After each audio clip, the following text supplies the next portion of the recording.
Hello, അസ്സലാമലൈക്കും. എനിക്ക് തീരെ വയ്യ കേട്ടോ. സുഖമല്ലേ? ഇന്നലെ ഞാൻ പറഞ്ഞില്ലേ ആ ചെറിയൊരു ആക്സിഡൻ്റ് ആയതിന് നെഞ്ചിൽ തട്ടിയിട്ട് എന്താണെന്ന് വെച്ചെങ്കിൽ ഒരു ഭക്ഷണമൊന്നും ബോധ്യമാകുന്നില്ല. പനിയാണ്, എന്താണെന്നറിയില്ല. ഞാൻ ഏറ്റിട്ടേ ഇല്ല. അപ്പോൾ എനിക്കൊരു കഞ്ഞി ഉണ്ടാക്കി കേട്ടോ. ഉണ്ടോ? അതാ ചെറിയരിക്കഞ്ഞി ഉണ്ടോ? ഇതിൻ്റെ പേരാണ് ചെറിയരിക്കഞ്ഞി, കുറിയരിക്കഞ്ഞി കേട്ടോ. ഈ കഞ്ഞി വെള്ളത്തോടുക്കിന് ഉണ്ടാക്കി ഇതും കുടിക്കും. പിന്നെ അതുണ്ട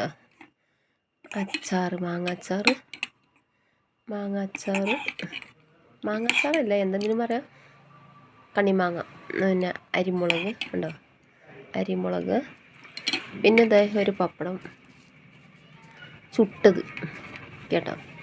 അപ്പോൾ എനിക്ക് ഇന്നലെ ഞാൻ പറഞ്ഞില്ലേ ചുങ്കം സെൻറ്ററിൽ, അത് കോഴിക്കോട്ട് നിന്ന് വരുന്ന ബസ്, അതേപോലെ അലനല്ലൂരിൽ നിന്ന് വരുന്ന, അതേപോലെ മൈലമ്പാട്ട് നിന്ന് വരുന്ന ഒക്കെ സെൻറ്ററാണ് കേട്ടോ. അവിടെ നടു സെൻറ്റർ അവിടെ ഉണ്ടല്ലോ.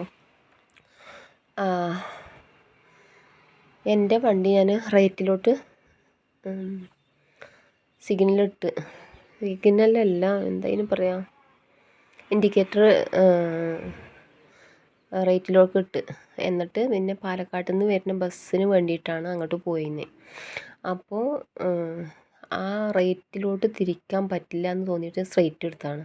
അപ്പോൾ പുറകെ വരുന്നൊരു വണ്ടിക്കാരൻ എന്നെ ടച്ച് ചെയ്തുകൊണ്ട് ജാമായി എൻ്റെ വണ്ടിമേക്ക്. കാരണം എൻ്റെ പുറകിൽ വന്നിരുന്ന് ഞാൻ റൈറ്റിലോട്ട് ഇൻഡിക്കേറ്റർ കൊടുത്തല്ലോ. അപ്പോൾ അതുകൊണ്ടാണ് അവന് വിശ്വസിച്ച് പോന്നത്. പക്ഷേ ഞാൻ സ്ട്രെയിറ്റ് എടുത്തത്, അതെൻ്റെ തെറ്റാണ്. പിന്നെ പക്ഷേ നല്ല നടു സെൻറ്ററിലാണ് കേട്ടോ. എന്നെ പടച്ചോൻ കാത്തതാണ്. അൽഹംദുലില്ലാ, പടച്ചോന് ഒരുപാട് നന്ദി.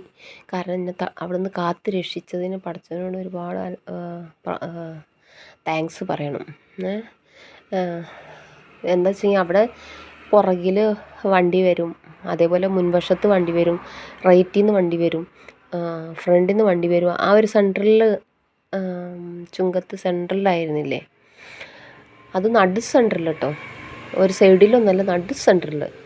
എല്ലാ 4 ഭാഗത്തു നിന്നും വരുന്ന ബസ്സിൻ്റെ വണ്ടികളുടെ അവിടെ നടു സെൻറ്റർ. പക്ഷേ പടച്ചോൻ്റെ കൃപയാൽ പുറകിൽ നിന്നും വണ്ടി വരുന്നുണ്ടായിരുന്നില്ല, ലെഫ്റ്റിൽ നിന്നും വണ്ടി വരുന്നുണ്ടായിരുന്നില്ല, റൈറ്റിൽ നിന്നും വണ്ടി വരുന്നുണ്ടായിരുന്നില്ല, ഫ്രണ്ടിൽ നിന്നും വരുന്നുണ്ടായിരുന്നില്ല. അതുകൊണ്ട് രക്ഷപ്പെട്ടത്. അല്ലെങ്കിൽ ഞങ്ങൾക്ക് എന്തെങ്കിലുമൊക്കെ അപകടം പറ്റിയിരുന്നു. പടച്ചോൻ കാത്ത് രക്ഷിച്ച്. പക്ഷേ ഇപ്പം എനിക്ക് ഒട്ടും വയ്യ. എൻ്റെ നെഞ്ചിന് ഭയങ്കര വേദന. നെഞ്ച് ചെന്നങ്ങനെ അടിച്ചു. ആ ബ്രസ്റ്റ് ഉണ്ടല്ലോ, അതിൻ്റെ താഴെ നേരെ താഴെ ഭാര്യയിലില്ലേ, അത് നമ്മൾ ഇൻഡിക്കേറ്റർ ഉണ്ടല്ലോ എന്ന് പറഞ്ഞാൽ നമ്മളിങ്ങനെ ഇൻഡിക്കേറ്റർ അല്ല, എന്തായാലും പറയാം, നമ്മൾ സ്പീഡ് കൂട്ടില്ലേ, എന്തായാലും പറയാം, ഞാൻ മറന്നു കേട്ടോ. എൻ്റെ വായിലുണ്ട് പക്ഷെ വരുന്നില്ല. അപ്പോൾ ആദ്യമേ പോയിട്ട് എൻ്റെ നെഞ്ചങ്ങടിച്ച്. അപ്പം നെഞ്ച് വേദനയാണ്, ഞാൻ എണീറ്റിട്ടില്ല. അപ്പോൾ ചെറിയൊരു കഞ്ഞി ഉണ്ടാക്കി. ഈ കഞ്ഞി ഒന്ന് കുടിച്ചോക്കട്ടെ, ഉഷാറാവുമെന്ന് കേട്ടോ. ഉഷാറാകാൻ വേണ്ടിയിട്ട് ഒരു കഞ്ഞി ഉണ്ടാക്കി, ഇതൊന്ന് കുടിക്കട്ടെ ഞാൻ. ഓക്കെ, ഇത്രയൊക്കെ ഉള്ളൂ. Okay, by.